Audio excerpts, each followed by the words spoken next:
MiniScribe was, at one time, actually a pretty reputable name when it comes to computer hardware, more specifically, disk storage products, hard drives.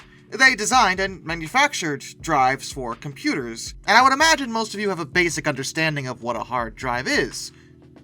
It stores your data on your computer and your operating system. It's actually relatively important to the function of the device you're on right now. Granted, the technology has evolved quite a bit since the 80s, but either way, it's very much the same principle, and MiniScribe provided pretty decent products when it came to this particular field.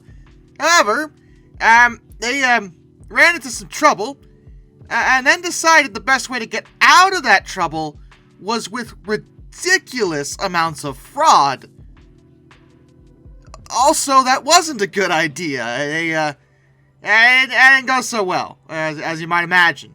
The company was founded all the way back in 1980 by Terry Johnson, and Johnson had already established himself as an expert in the field of hard disk drives. He had worked with the tech for 20 years, with companies like IBM, Memorex, and Storage Technology Corporation. So this was a guy that knew exactly what he was doing. And indeed, the drives that his company supplied were really good. Likely owed at least partially due to Johnson's reputation and his connections, MiniScribe managed to get some really solid contracts with IBM themselves to supply hard drives for their PC division.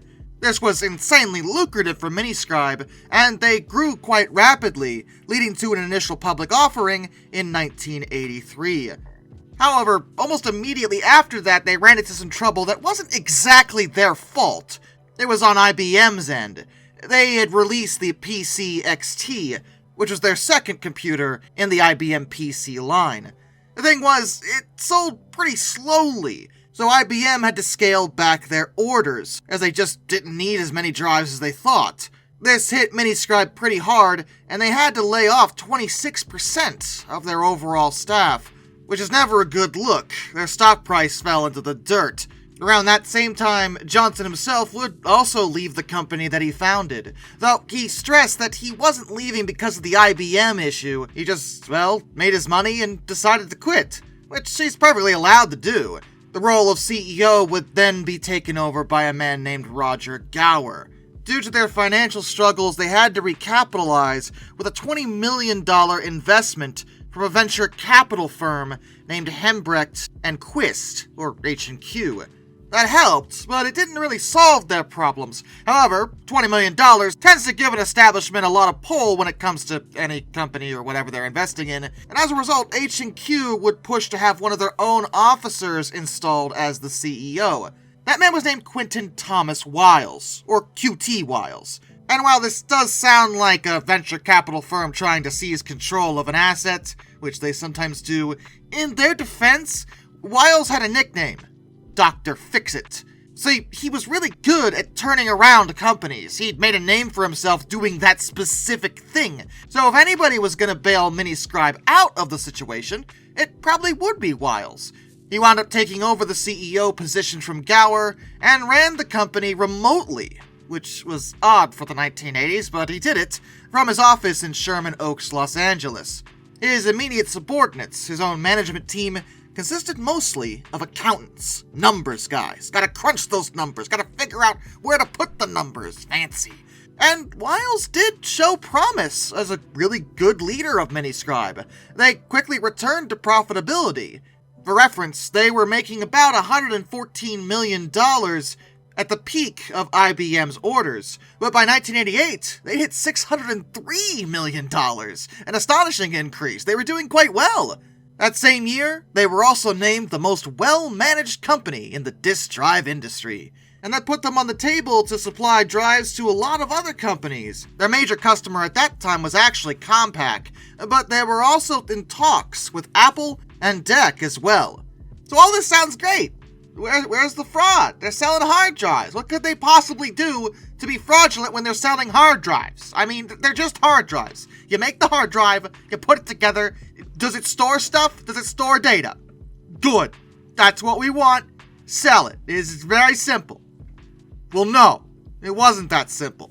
And MiniScribe is a very weird case. Because historically, when we've talked about corporate downfalls, the issues start at the top and work their way down. However, in MiniScribe's case, the issues started in the middle. It's important to remember that corporations are really nothing more than just groups of people. And people make mistakes, or do the wrong thing at the wrong time.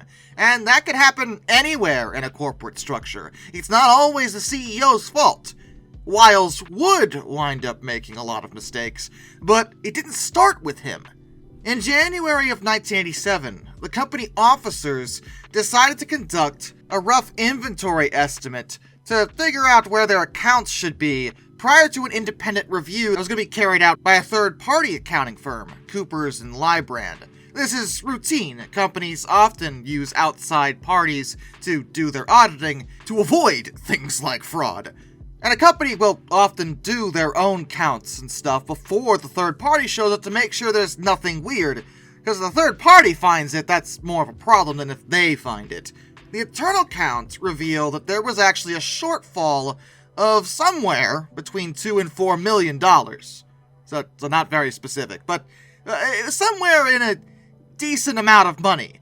And that was implying to them that the cost to produce the drives that were selling was actually higher than they really thought it was. Somehow, they had missed this. And as a result, if they properly booked the numbers versus the sales, their operating margins would still be in the black, like they'd still be making money, but they wouldn't be as impressive. Therefore, it wouldn't look like they were as successful as they wanted to be. So, instead of reporting it, because that would be the right thing to do, a whole bunch of middle managers tried to cover this up. For one thing, they produced an inflated inventory count and then broke into the accountant's lockboxes to replace that independent count to match the newly inflated numbers. They also continued to move the numbers forward, rolling them onward throughout the various quarters, which only made the problem worse over time, because the numbers weren't as high as they were saying, and it kept getting bigger and bigger and bigger. In July of 1987, Jesse Parker, who was the director of the Far East operations, went to Wiles because he had realized that something was friggin' weird. Something was wrong. He could tell. He wasn't involved in this particular cover-up. Like I said, this was a bunch of middle managers.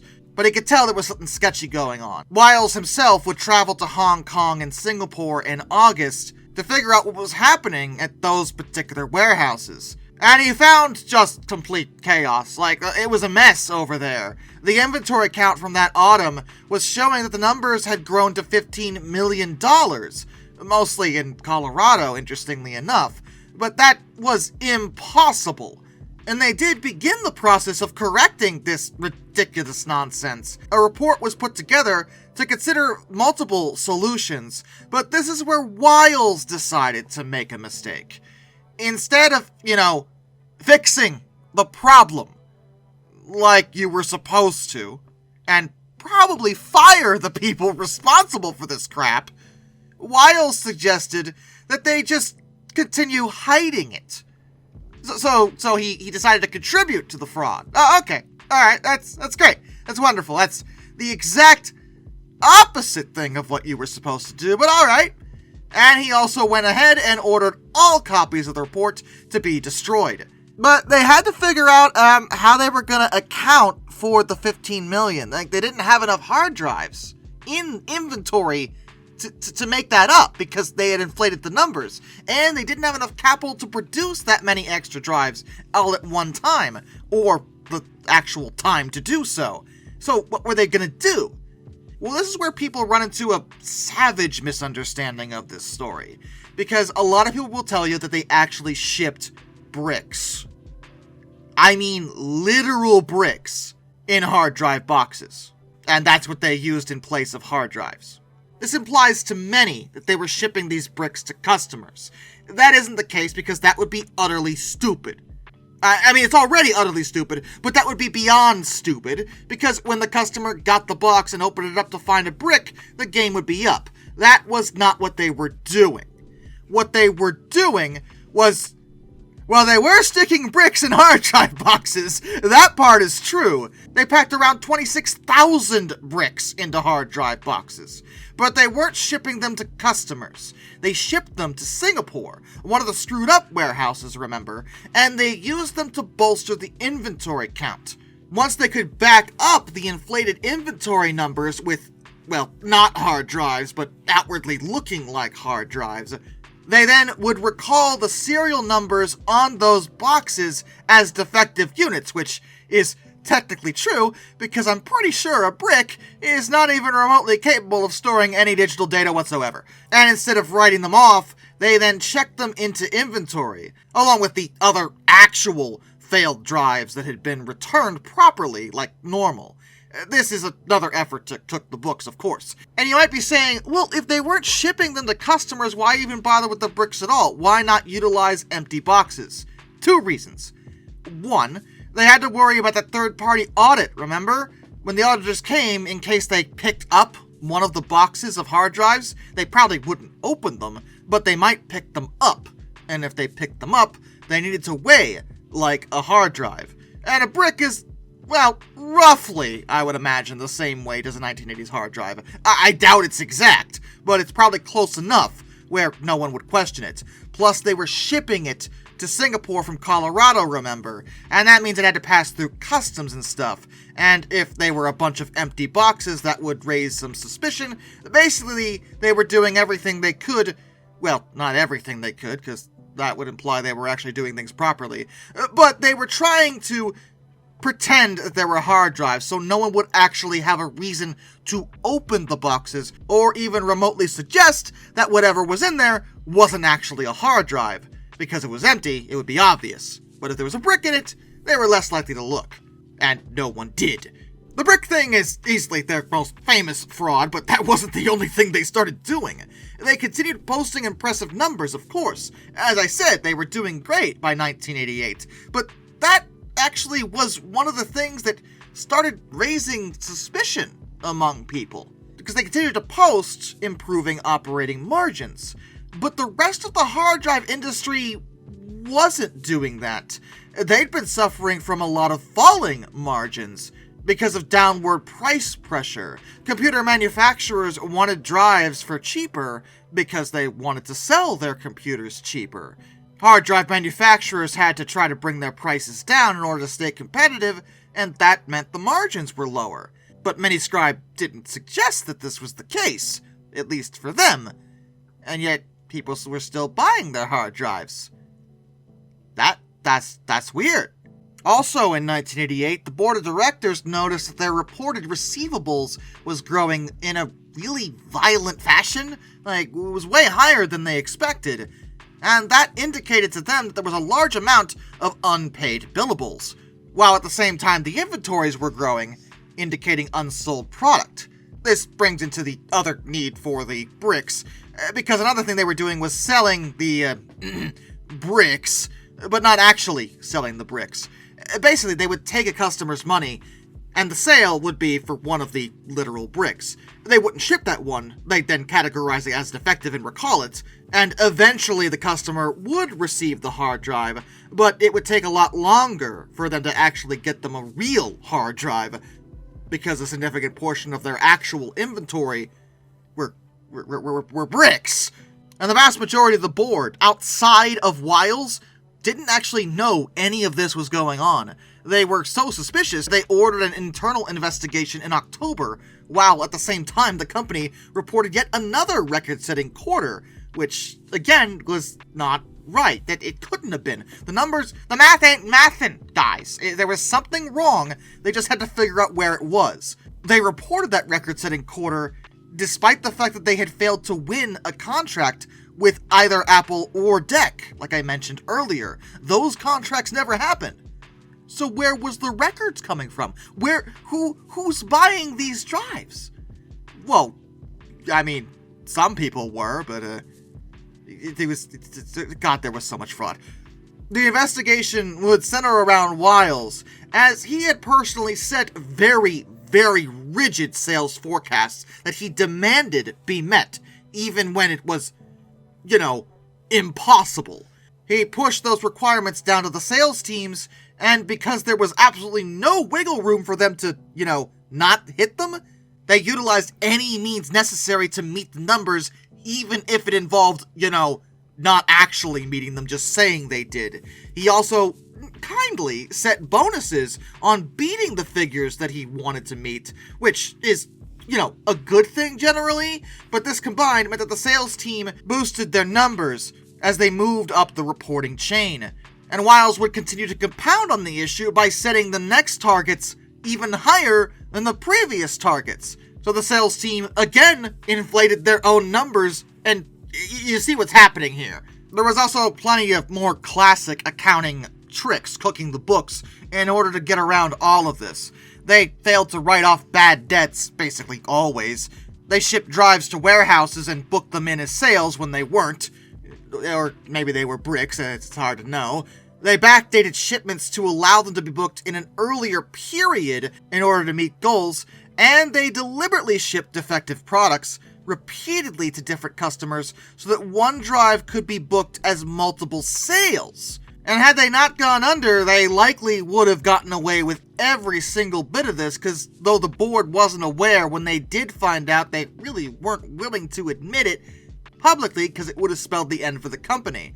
But all this nonsense eventually caught up with them, because you can't just inflate your numbers arbitrarily and have it be real. You could write $11 billion on your accounting sheet and say that's what you have. It doesn't make it true. And they didn't actually have nearly as much money as they claimed, meaning that they had to go through another round of layoffs just before the final quarter of 1989. That round of layoffs included many of the employees that were involved in the brick scheme, and they immediately went to the media about it. Everything collapsed quite quickly after that, and they were forced to declare bankruptcy on January 1st of 1990. They immediately liquidated. They didn't even attempt to salvage anything, because frankly there wasn't much left, except maybe bricks. And the Maxtor Corporation acquired their assets in a $46 million cash and stock deal. But the story isn't over, because naturally, this was a lot of fraud, and that involved lying to a lot of money men. And money men don't like that. These people will find you, and they did. Wiles himself would eventually be charged, and at first he tried to save face by claiming that he just didn't know about any of these schemes, which was true until you did know about them. And then you proceeded to continue allowing them to occur. The middle managers, who had actually started all the fraud, testified that Wiles was quite aware of it, which, he was eventually, though it is true the middle managers did start things off. Wiles didn't initiate the fraud himself, he just chose to continue it.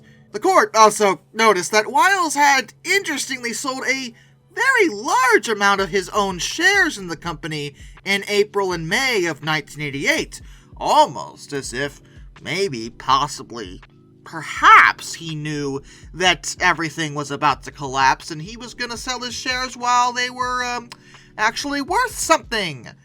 Wiles himself would eventually be convicted of both fraud and insider trading in July of 1994, following a federal jury trial. He wound up being sentenced to 36 months in prison, though a portion of that conviction was overturned on appeal in 1996. Presumably by paying someone to replace all the evidence of his fraud with bricks. I can't verify that, but that's my guess. And with that, a special thank you goes out to all my underwater train finders, Some Dude 267, Benjamin Owens, Anzac A1, Jack Carson's Railroad Videos, Lord Off 444, iSurfer 1405, Charles Kwiatkowski, Matt Weaver, Tom Red Lion, NS Productions 8104, Will Jack 8401, Rescues Greyhounds, Josh Johnson, Caleb Rainwaters, Prez Drenton, Master of None, Travis Dolinsky, JBL Explorers, Tommy Rossini, Ben McCullough, Panzer Kitson 131-232, Mark Holding, Mr. Terevel, Hayden DeGrow, Kurt Forkham, Harry, Drew Debris, George Kenny, Kevin Wood, Hendrick Motorsports Fan 5, Hannah Burr, Duraushi, William Nemo, Dr. Rachel 78, Shimasu, Metal for Life Guy, Andrew Bowen, Crimson Rose, Ryan Rehofer, Zintek M, Boss K, Orange Glass, Andy, Ohio Trucker 1, Windy City Rails, John Vidiola, Extra Special J, Bomb Con Dirk, Jared Brussel, Darrell Williams, DE Ultra, Connor Hahn, Brian Philly, Nathaniel Brown, Liam Wright, Mr. Sleepy, NJ1969, Rashad Austin, Westmos, DFL Church, Profound Punk, The Baxter, Jonathan Coco, Murder Drones Doll, Bad Train Puns Are Best, Raymond Zabo, AET Museum, and of course, my dad. Till next time, this is Darkness, and I bid you all a fun farewell.